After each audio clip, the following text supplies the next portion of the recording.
Derek, welcome to Musselburgh Rugby Club. First off, how are you feeling about taking on the job? Pretty good actually. Just pre-season obviously started last week, which was quite nice to get boys in the field, and they've been back in the gym for 3-4 weeks now. So it's actually quite nice settling in, getting my face around and about the place. So quite exciting to be back involved and back at it. You've obviously been a few other jobs as well, level 4 coach as well. Can you just give us a little bit about your experience and your background? Yeah, so I've been coaching now for about 13 years. It's actually quite nice and a little bit full circle that my first coaching job was at Loretto School.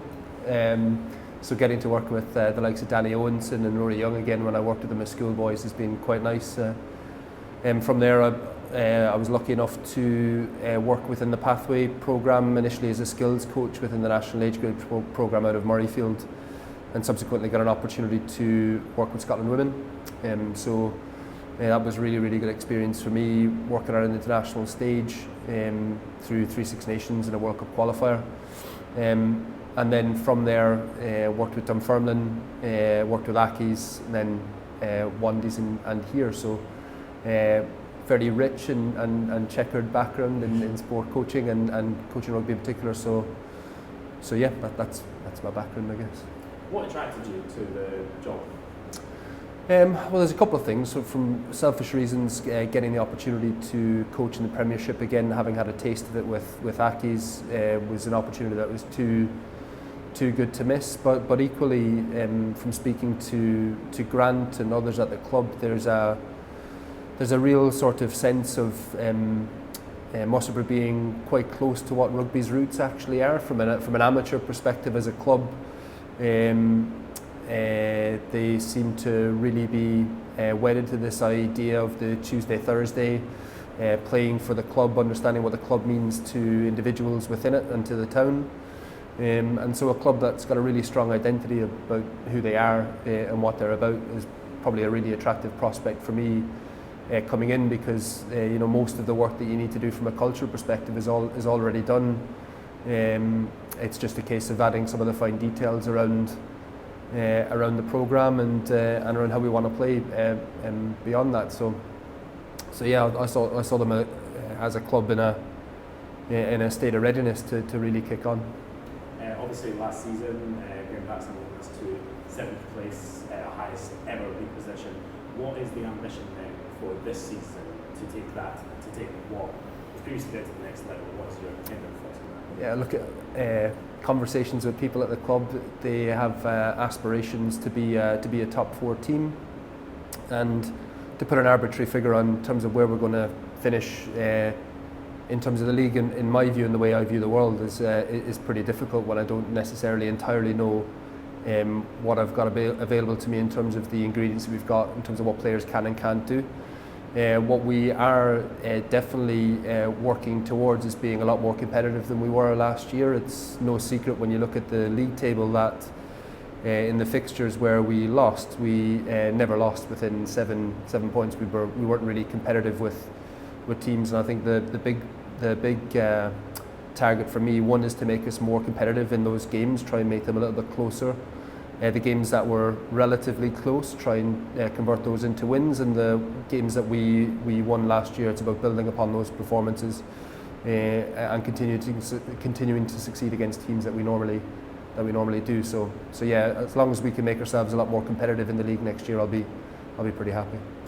Pre-season has already started. It started last weekend. There's been a lot of pre-work for strength and conditioning as well. Can you tell us about your setup, so some who you brought in on that front, and how pre-season has already been? Yep. So, well, first and foremost, we've promoted within as much as we can. So, Shakey's come on to be the first team assistant coach, taking care of the backs and the attack. I brought Callum Gould with me from Murrayfield Wanderers, who will be our skills and transition coach. We've also promoted Graham Bowman and Greg Leach from being players within the second 15 to transitioning into a player coach role, with a view to them being more embedded within the coaching team over time. We've also brought former club captain James Doigan to lead on the strength and conditioning side of things.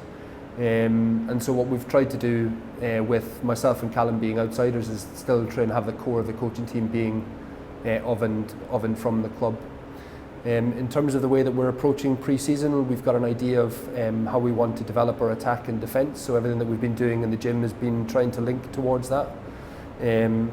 Aligned to that comment that I made about being more competitive, well, can we be competitive across 80 minutes? So all of our conditioning has been really related to that, but equally how we want to defend. And I won't go into too much detail about that at the moment.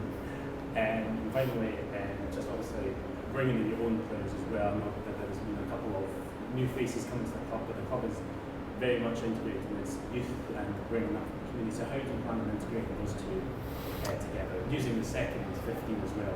No, absolutely. I think I came in with a view that we're one senior club, and we have 3 teams that afford people the opportunity to play rugby on a Saturday, and that there'll be a lot of movement certainly between the ones and the twos throughout the year as we try and build a squad of players that are all capable of competing within the first 15. So that level of integration I think is critical to the way in which I look at how we're developing the senior section. I'm of the view that the rising tide will lift all boats. And then equally we brought some new faces in. We brought some kids from the Borders and East Lothian Academy, so kids that weren't unfamiliar to other people around the club, so there was a fairly seamless integration for them, but equally they're young guys that you can start to build a team around over time. And then we needed to add a sprinkle of stardust a little bit, so I've brought in a winger in Callum Marshall that's relatively unknown to a lot of people. He's been playing in the lower divisions for the past couple of years, but he can do some pretty special things on the ball when given a little bit of space. And we've added a layer of competition in around 9 by bringing in Finn Call as well. So yeah, we've tried to add little bits where we've needed to, but what we don't want to do is just change the heart of the team by bringing in wholesale changes. And finally, first 3 fixtures are not, to say kind fixtures against last season's top 3, obviously Mar away, Curry at home and Poik away. And what is that going to be like going into that, knowing that they're going to be 3 tough games, and what's the impact of that will have? Yeah, look, I really enjoy the view sometimes that people just perhaps think it's going to be an upward battle against certainly within the first 2 games, the finalists from last year in Mar and Curry, respectively. I'm relishing the opportunity to have a crack off the finalists within the first 2 games, because it gives us a real marker as to where we are. We'll learn a lot about ourselves, our resilience, our adaptability, and how much heart we have within those first 2 games. And if you look at how things went against Mar last year, I think we were relatively competitive, but we were blown away twice by Curry in the league. So there's a real opportunity for us to right some wrongs across those first 2 fixtures and set our stall out for the rest of the season.